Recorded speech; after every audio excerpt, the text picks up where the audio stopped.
make up child soldiers, indentured slavery.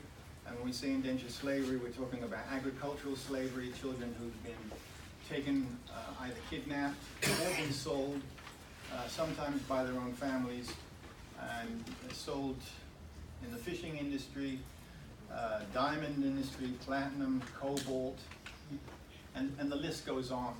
And I have put myself in the most insane situations on the ground, and I've had team members that have been killed, drivers that have been killed, and seen horrific acts of genocide in South Sudan, horrific acts of genocide committed by Boko Haram in northern Nigeria. And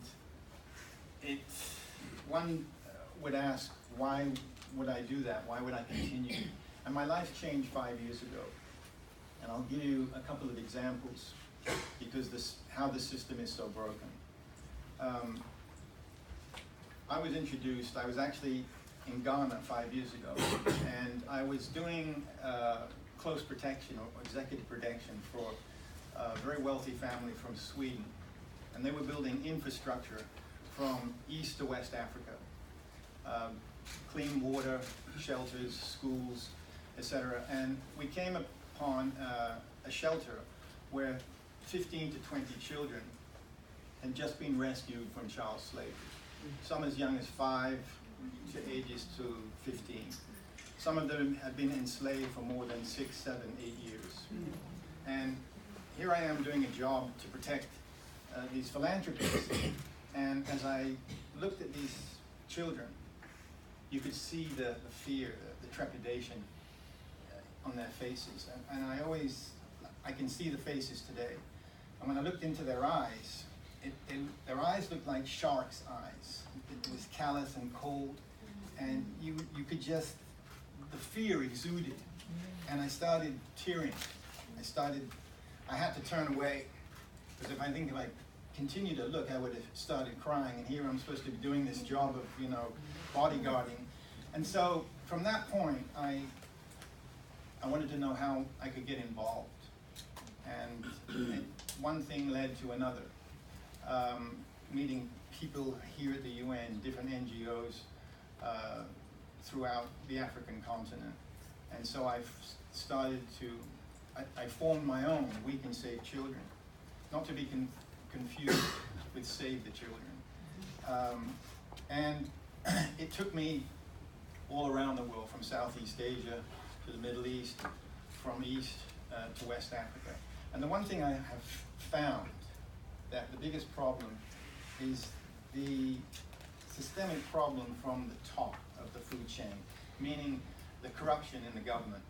And it flows all the way down to local police forces or local security forces. And there's no cohesiveness. And if there is, then it's, who can pay this and who can pay that. And if you can't, then the children, forget about the children. They're just collateral damage. They're just cannon fodder. And one experience, well, there are many, but one experience I'll tell you was in Ghana. And we were in a fishing village called Senya, which is in the coastal village of a town of about 40,000 people.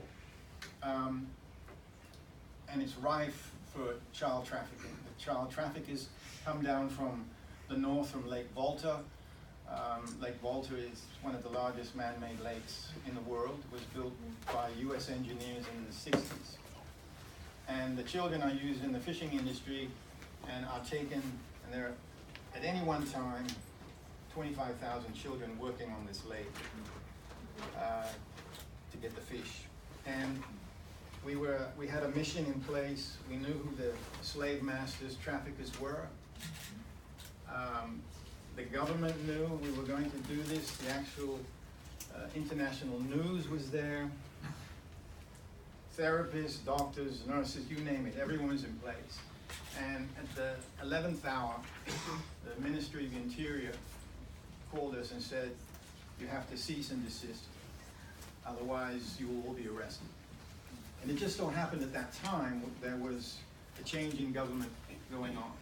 So if we did this, and obviously we would be successful, is that it would look like the government are doing nothing to stem the tide of the trafficking that's going on in Ghana. And this stories like that happened in many other places. They happen in Uganda, they happen in South Sudan, they happen in Ivory Coast, they happen in Nigeria.